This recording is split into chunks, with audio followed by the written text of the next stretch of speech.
বিনিয়োগ বাড়াতে সংকোচনমূলক মুদ্রানীতি থেকে বের হওয়ার চেষ্টা, আইএমএফের চাপে পাল্টাচ্ছে নীতি সুধারও।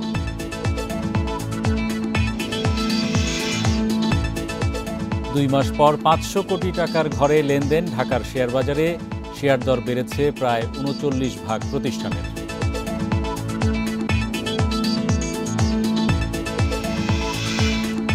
সেমিকন্ডাক্টর খাতে বিশ্ববাজার ধরতে বাড়তি নজর বাংলাদেশের, টাস্কফোর্সের সুপারিশ প্রধান উপদেষ্টার কাছে। আমন্ত্রণ অর্থনীতি সারাদিনে, আপনাদের সাথে আছি আমি হরি সাহা। শুনছিলেন শিরোনাম, এবার জানাবো বিস্তারিত। এ মাসের শেষ সপ্তাহে ঘোষণা করা হবে নতুন মুদ্রানীতি। এবার মূল্যস্ফীতিকে নিয়ন্ত্রণে রেখে সংকোচনমূলক নীতি থেকে বের হয়ে আসতে পারে বাংলাদেশ ব্যাংক। আইএমএফের চাপে নীতি সুধারেও কিছুটা পরিবর্তন আসবে। রাজনৈতিক স্থিতিশীলতা নিশ্চিতের পাশাপাশি ঋণের সুদহার কমিয়ে বিনিয়োগ বান্ধব মুদ্রানীতি চান ব্যবসায়ীরা। একটি নির্দিষ্ট সময়ে অর্থনীতির গতি প্রকৃতি, উন্নয়ন, মূল্যস্ফীতি নিয়ন্ত্রণ সহ বাজারে কী পরিমাণ অর্থের সরবরাহ থাকবে তা নির্ধারণ হয় মুদ্রানীতির মাধ্যমে।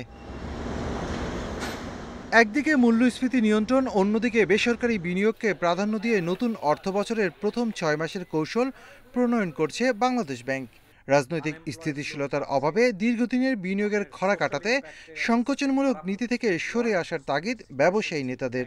সামনের মুদ্রানীতিটা কিছুটা হলেও আমাদের ব্যবসায়ী বান্ধব এবং ক্রেডিট ফ্লো বাড়ানোর জন্য যা যা দিক নির্দেশনা দেওয়া হোক, আর যেভাবে আমাদের ইন্টারেস্ট রেটটা একটা অ্যাবনর্মাল রেটে বেড়ে গেছে, সেটাকে যাতে একটু যাতে করা হয়, আমরা একটু লিনিয়েন্ট মুদ্রানীতি এক্সপেক্ট করছি। মূল্যস্ফীতির লাগাম টেনে ধরতে বাংলাদেশ ব্যাংক নীতি সুধার 8.5 থেকে 10% করে, ফলে মূল্যস্ফীতি কমতে শুরু করে। তবে চড়া নীতি সুদ হারের কারণে বিনিয়োগে ভাটা পড়ে। এমন পরিস্থিতিতে সংকোচনমূলক মুদ্রানীতি থেকে এবার বেরিয়ে আসতে চায় বাংলাদেশ ব্যাংক। সংকোচনমূলক নীতি কন্টিনিউ করি, তবে কিন্তু এটা বিনিয়োগ বান্ধব হবে না। অতএব একে যেহেতু 3টা ফ্যাক্টরের মধ্যে 2টা ফ্যাক্টর অলরেডি আমরা অ্যাচিভ করতে পেরেছি এবং মুদ্রাস্ফীতির সম্পূর্ণ নিয়ন্ত্রণ করতে না পারলেও কিছুটা কমিয়ে আনতে সক্ষম হয়েছি, সেই হিসেবে এবারে হয়তোবা কিছুটা ভিন্ন রূপ, অতটা সংকোচনমূলক নীতি নাও দেখা যেতে পারে। মূল্যস্ফীতি কিন্তু শুধুমাত্র মানি সাপ্লাই দিয়ে হয় না। আপনার বাংলাদেশের যে মূল্যস্ফীতি, ধরেন সেন্ট্রাল ব্যাংক যে তার পলিসি রেটটা বাড়িয়ে দিল, বাড়িয়ে দেওয়ার ফলে মূল্যস্ফীতি কন্ট্রোলে আসবে তা না। আমরা সবসময় বলি যে বাংলাদেশের আপনি মূল্যস্ফীতি কন্ট্রোলে করতে গেলে আপনার সাপ্লাই চেইন ম্যানেজমেন্টকেও আপনার কন্ট্রোলে রাখতে হবে। মূল্যস্ফীতি নিয়ন্ত্রণে বাজারে সরবরাহ ব্যবস্থায় জোর দেওয়ার কথা বলা হলেও এর বাস্তবায়ন বড় চ্যালেঞ্জ বলে মনে করেন বিশ্লেষকরা। Shafil Alam Sujon, independent news, Dhaka. আসন্ন মুদ্রানীতি নিয়ে আলোচনায় আমাদের সঙ্গে যুক্ত হচ্ছেন অর্থনীতিবিদ ডক্টর মাহফুজ কবির। জনাব কবির, আপনাকে স্বাগত জানাচ্ছি। আমরা দেখেছি বেশ কয়েকটা টানা মুদ্রানীতি অনেকটা সংকোচনমূলক পদ্ধতির মধ্য দিয়েই কিন্তু গিয়েছে। এখন দেখতে পাচ্ছি বিনিয়োগ নিম্নমুখী, কর্মসংস্থানে বেশ কিছু প্রতিবন্ধকতা লক্ষ্য করা যাচ্ছে। এমন একটি অবস্থায় মুদ্রানীতিটা কিছুটা সংকোচনমূলক ধারা থেকে বের হয়ে সম্প্রসারণের দিকে যেতে চাচ্ছে এমন আভাস আমরা পেয়েছি। বিষয়টিকে কিভাবে দেখছেন আপনারা? ধন্যবাদ। কিছুটা আভাস পাওয়া গেছে, কিন্তু এর রূপটা কেমন হবে সেটা কিন্তু এখন আমরা জানি না। ব্যবসায়ীরা বলছেন যে সুদের হার কমাতে হবে, কিন্তু সুদের হার কতটুকু কমালে ভালো হবে সেটা নিয়ে একটু বিশ্লেষণ জরুরি। আমরা পার্শ্ববর্তী দেশগুলোতে দেখতে পেয়েছি যে তারা হয়তো এক টার্মে 6 মাসের মতো করে আর কি, যে তারা কিন্তু এই সংকোচনমূলক মুদ্রানীতি নিয়ে বেশ ভালো ফল পেয়েছে। ভারত, শ্রীলঙ্কা তারা তাদের অর্থনীতিকে ঘুরে দাঁড়াতে সক্ষম করেছে। কিন্তু বাংলাদেশে কিন্তু এই 1-1.5 বছর ধরে যেটা চলছে, তো সেটার কারণেও কিন্তু আমরা খুব একটা বেশি সুফল পাইনি। মূল্যস্ফীতি কিন্তু সেই 10-এর কাছাকাছি বা 10-এর বেশি থেকে গেছে। তো এখন যেটা যে কঠিন ফলাফল যেটা এসছে সেটি হলো যে বিনিয়োগকারীরা মুখ ফিরিয়ে নিচ্ছে এবং একই সঙ্গে যে আমাদের প্রবৃদ্ধি সেটা কিন্তু অনেকটা স্থবির হয়ে গেছে। তো এবং কর্মসংস্থানের অবস্থা ভালো নয়। তো এখন আমাদের তো আসলে একটা বড় রকমের পুশ দরকার এই মুহূর্তে, যাতে করে আসলে এই যে বিভিন্নভাবে যে আসলে মূল্যস্ফীতি বেড়ে গেছে, জ্বালানির দাম বেড়ে গেছে, এখন ওইটাকে অফসেট করে যাতে বিনিয়োগকারীরা আগ্রহী হন সেই ধরনের একদিকে হলো সুদের হার কমানো, অন্যদিকে হচ্ছে যে এই ক্রেডিট ফ্লোটা বাড়ানো এবং অনেক রকমের যে তারা বলে থাকেন যে হয়তো ঋণ পাওয়া যাচ্ছে না বা বিভিন্ন ধরনের যে সমস্যার সম্মুখীন হন, ব্যবসায়ীরা। তো তাদেরকে আস্থায় নিয়ে আসার জন্য কিন্তু এই পুরো একটা প্যাকেজ তৈরি করা দরকার। মানে শুধুমাত্র যে সুদের হার বাড়ালেই হবে বিষয়টা এরকম নয়, তার সঙ্গে সঙ্গে একটা আস্থার পরিবেশ তৈরি করা দরকার। কিন্তু সেই আস্থার পরিবেশ তৈরির কি রূপরেখা এখন পর্যন্ত আপনি পেয়েছেন কিনা?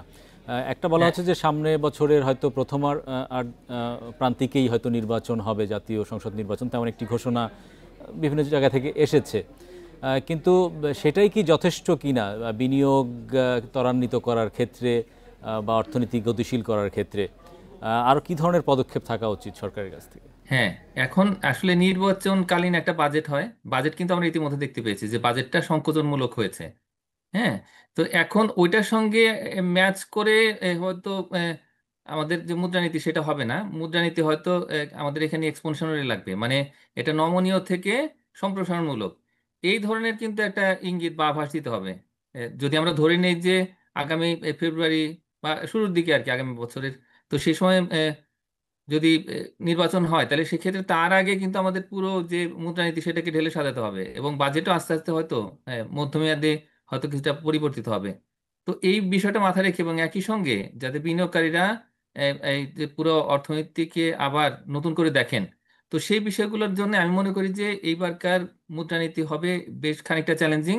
এবং আইএমএফ যেহেতু কিছুটা তারা সন্তুষ্ট আর কি এই মুহূর্তে বাংলাদেশের প্রতি ম্যাক্রো ইকোনমিক ম্যানেজমেন্ট যতটুকু হয়েছে, তো এই অবস্থাতে আসলে আর দেরি করার কোনো সুযোগ নেই। ইনফ্যাক্ট এর মধ্যেই আসলে এই বাংলাদেশ ব্যাংকের একটা আউটলাইন দিতে হবে। তার কারণ তারা একটা কিছু দিল, দেওয়ার পরে দেখা গেল যে সেটা ব্যবসায়ী সমাজ গ্রহণ করছে না, বিনিয়োগকারীরা আরো দূরে থাকছেন। তো এটা ঠিক হবে না। আমি মনে করি যে মুদ্রানীতি ঘোষণা করার আগে অন্তত তার একটা যদি আউটলাইন দেওয়া হয় তাহলে সেই ক্ষেত্রে কিন্তু একটা কমেন্ট নেওয়া যাবে। এই যারা এখানে যারা রয়েছেন বিশেষ করে এক্সপার্ট এবং যারা ব্যবসায়ী বিনিয়োগকারী রয়েছেন, তো তারা বললে পরে ফাইনালি হয়তো এই মাসের শেষ নাগাদ যদি একটা মূল্যস্ফীতি নিরোধী এবং একই সঙ্গে যে বিনিয়োগে আগ্রহী করতে, যে যদি আমাদের একটা মূল্যস্ফীতি এবং একই সঙ্গে বিনিয়োগ বান্ধব একটা নীতি গ্রহণ করা হয়, তাহলে সেই ক্ষেত্রে আমাদের এইটা ভালো মুদ্রানীতি হবে। মানে মুদ্রানীতি নিয়ে আলোচনাও হওয়া দরকার বলে আপনি মনে করছেন ব্যবসায়ী সমাজের সাথে যারা অবশ্যই, স্টেক হোল্ডার মূলত অবশ্যই, হ্যাঁ। বিনিয়োগ এখন বা এই বিষয়গুলোতে? ধন্যবাদ জনাব মাহফুজ কবির আমাদের সঙ্গে যুক্ত হওয়ার জন্য। বাংলাদেশে বিদেশি মালিকানাধীন প্রতিষ্ঠানগুলোর ঋণের সুযোগ বেড়েছে। উৎপাদন ক্ষমতা বাড়ানোর জন্য আগে বিদেশি কোম্পানি 100 টাকা বিনিয়োগ করলে 50 টাকা ঋণ নিতে পারত, এখন তা বাড়িয়ে 60 টাকা করা হয়েছে। বুধবার এক প্রজ্ঞাপনে এসব কথা জানিয়েছে বাংলাদেশ ব্যাংক। প্রজ্ঞাপনে বলা হয়, উৎপাদন বা সেবা কার্যক্রমে 3 বছরের বেশি সময় ধরে নিয়োজিত বিদেশি কোম্পানিগুলো এই বর্ধিত ঋণ নিতে পারবে। প্রতিষ্ঠানগুলোর সক্ষমতা আধুনিকায়নে ব্যাংক ও আর্থিক প্রতিষ্ঠান থেকে ঋণ নিতে পারবে, তবে ঋণ নেয়ার ক্ষেত্রে ঋণ নীতি ও সতর্কতামূলক নির্দেশিকা মেনেই চলতে হবে। কেন্দ্রীয় ব্যাংকের কর্মকর্তারা বলছেন, পুনর্বিনিয়োগ বাড়ানোর লক্ষ্যেই মূলত ঋণের সুযোগ বাড়ানো হয়েছে।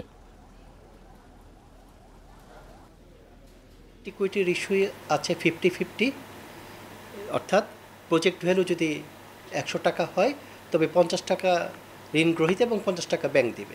সেটাকে 60-40, দ্যাট ইজ যিনি ঋণ গ্রহীতা উনি 40 টাকা দিবে, ব্যাংক 60 টাকার ঋণ দিবে। দেশের 32টি বিমা কোম্পানি উচ্চ ঝুঁকিপূর্ণ অবস্থায় রয়েছে বলে জানিয়েছেন বিমা উন্নয়ন ও নিয়ন্ত্রণ কর্তৃপক্ষের চেয়ারম্যান আসলাম আলম। তিনি জানান, সময়মতো দাবি পরিশোধ না করার কারণেই সংকটে পড়েছে বিমা খাত। বুধবার রাজধানীর মতিঝিলে আইডিআরএ কার্যালয়ে সংবাদ সম্মেলনে তিনি এসব কথা জানান। চেয়ারম্যান জানান, কোম্পানিগুলোর আর্থিক কাঠামো, সম্পদ ও দায়সহ বিভিন্ন বিষয় বিশ্লেষণ করে ঝুঁকির মাত্রা নির্ধারণ করা হয়েছে। জীবন বিমা খাতের 36টি কোম্পানির মধ্যে মাত্র 6টি ভালো অবস্থানে রয়েছে বলেও জানান তিনি। আইডিআরএ চেয়ারম্যান বলেন, বিমা খাতে অপরিশোধিত রয়েছে 6,948 কোটি টাকা।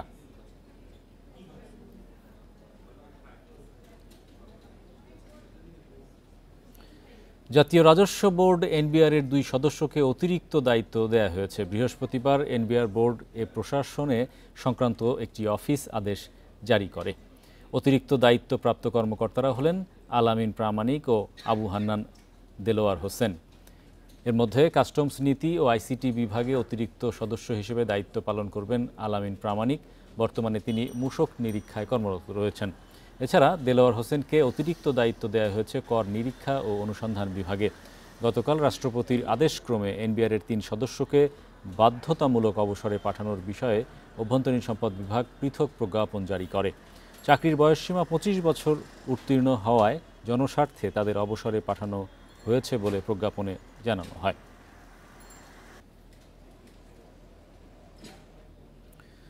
ব্যাংকগুলো এখন থেকে অফশোর ব্যাংকিং ইউনিটে রাখা বৈদেশিক মুদ্রা তহবিল জামানত হিসেবে ব্যবহার করতে দেশে কার্যরত কোম্পানি ও ব্যক্তি পর্যায়ে টাকায় ঋণ দিতে পারবে।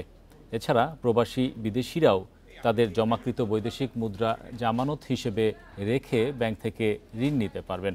বৃহস্পতিবার বাংলাদেশ ব্যাংক এ বিষয়ে প্রজ্ঞাপন জারি করেছে।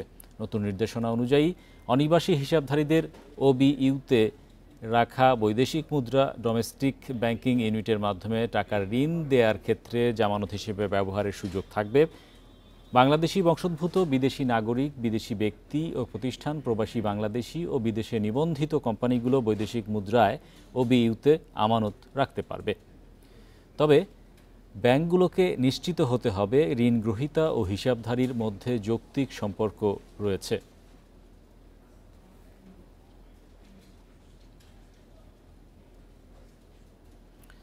এখন থেকে সীমিত মানি চেঞ্জারের সনদের জন্য অনুমোদিত ডিলার ব্যাংকের মাধ্যমে প্রয়োজনীয় কাগজপত্র সহ কেন্দ্রীয় ব্যাংকে আবেদন করতে হবে। বুধবার এ সংক্রান্ত একটি প্রজ্ঞাপন জারি করেছে কেন্দ্রীয় ব্যাংক। এতে বলা হয়, সীমিত মানি চেঞ্জার সেবা পরিচালনার জন্য ব্যাংকের শাখা, বুথ, হোটেল, গিফট শপ সহ বিভিন্ন প্রতিষ্ঠানের জন্য নতুন গাইডলাইন দিয়েছে কেন্দ্রীয় ব্যাংক।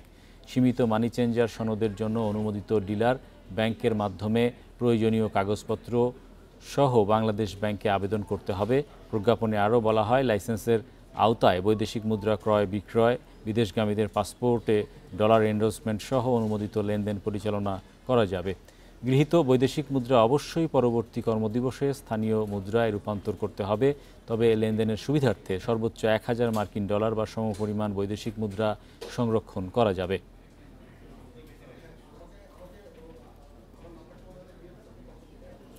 সপ্তাহের শেষ কার্যদিবসে ইতিবাচক দেশের 2 শেয়ার বাজার। বৃহস্পতিবার ডিএসইর প্রধান সূচক বেড়েছে 28.73 পয়েন্ট। প্রায় 2 মাস পর 500 কোটি টাকার ঘরে লেনদেন ঢাকার শেয়ার বাজারে। এ সময় শেয়ার দর বেড়েছে প্রায় 39 ভাগ প্রতিষ্ঠানের। এদিকে চট্টগ্রাম স্টক এক্সচেঞ্জের সার্বিক সূচক বেড়েছে 99 পয়েন্টের মতো। বৃহস্পতিবার দিনের শুরু থেকেই ইতিবাচক ছিল ঢাকার শেয়ার বাজার।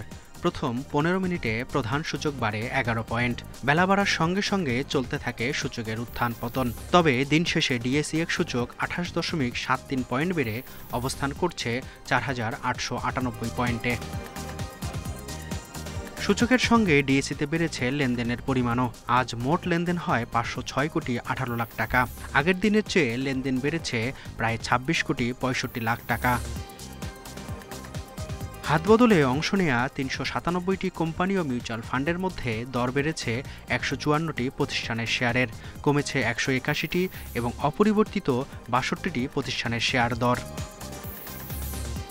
সবচেয়ে বেশি লেনদেন হওয়া প্রতিষ্ঠানের তালিকায় প্রথম ব্র্যাক ব্যাংক, দ্বিতীয় অগ্নি সিস্টেমস, তৃতীয় অবস্থানে মিডল্যান্ড ব্যাংক। শতাংশের দিক থেকে দরবৃদ্ধির তালিকায় প্রথম রূপালী ব্যাংক, দ্বিতীয় ইন্দো বাংলা ফার্মাসিউটিক্যালস, তৃতীয় অবস্থানে সিএপিএম আইবিবিএল ইসলামী মিউচুয়াল ফান্ড। অন্যদিকে চট্টগ্রাম স্টক এক্সচেঞ্জের সার্বিক সূচক 99.26 পয়েন্ট বেড়ে অবস্থান করছে 13,628 পয়েন্টে। লেনদেন 21 কোটি 45 লাখ টাকার শেয়ার।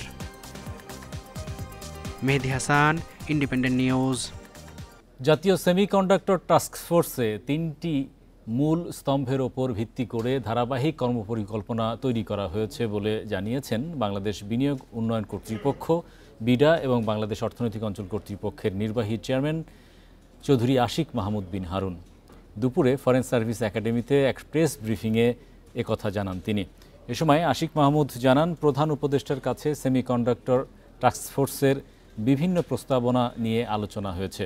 তিনি বলেন, স্বল্প ও মধ্যমেয়াদে বাংলাদেশের চিপ ডিজাইন এবং টেস্টিং ও প্যাকেজিং খাতকে অগ্রাধিকার দেওয়া উচিত। এছাড়া দক্ষতা উন্নয়ন, ব্যবসায়িক পরিবেশ ও নীতিগত সহায়তা এবং আন্তর্জাতিক অংশীদারিত্ব থাকতে হবে। এ খাতকে বাস্তবায়ন করতে হবে স্বল্প, মাঝারি ও দীর্ঘমেয়াদী ধাপে ধাপে। এই রোডম্যাপ বাস্তবায়নের পরিকল্পনা করা হয়েছে বলেও জানান তিনি। 2025-26 সালের জন্য স্বল্পমেয়াদী সুপারিশগুলোর মধ্যে রয়েছে একটি ভার্চুয়াল নলেজ পোর্টাল চালু করা, যেখানে বিশ্বমানের এবং শিল্প সমর্থিত কারিকুলামের ভিত্তিতে স্তরভিত্তিক সার্টিফিকেশন প্রোগ্রাম থাকবে। 2027 সালের মধ্যে অন্তত 5টি সরকারি বা বেসরকারি প্রতিষ্ঠানে শিল্পমানের প্রশিক্ষণ ল্যাব স্থাপন করা হবে।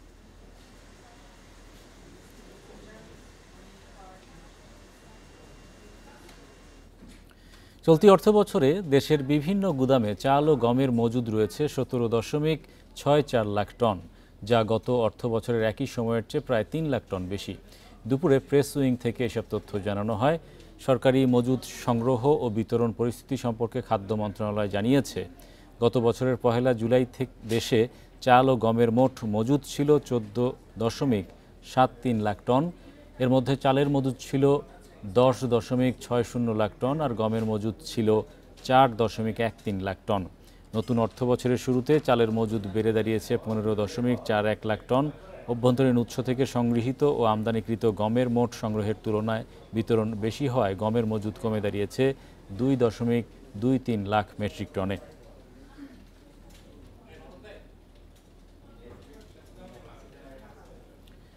ফল ও সবজি সংরক্ষণের জন্য রাজশাহী অঞ্চলে বানানো মিনি হিমাগারগুলো কাজে আসছে না কৃষকের। অনেকে জানে না কাদের জন্য এসব হিমাগার, বেশিরভাগ ব্যবহার হচ্ছে ব্যক্তিগত কাজে। যেগুলো চালু আছে সেখানেও ফসল নষ্ট হওয়ার অভিযোগ রয়েছে। আধুনিক প্রযুক্তি সম্প্রসারণের মাধ্যমে রাজশাহী বিভাগের বিভিন্ন উপজেলায় 4 কোটি টাকা খরচ করে 11টি মিনি হিমাগার তৈরি করে কৃষি বিভাগ। কৃষকের জমিতে বসানো এসব হিমাগারে কম খরচে আম, টমেটো, ড্রাগন সহ বিভিন্ন ধরনের সবজি সংরক্ষণের সুযোগ পাওয়ার কথা কৃষকদের।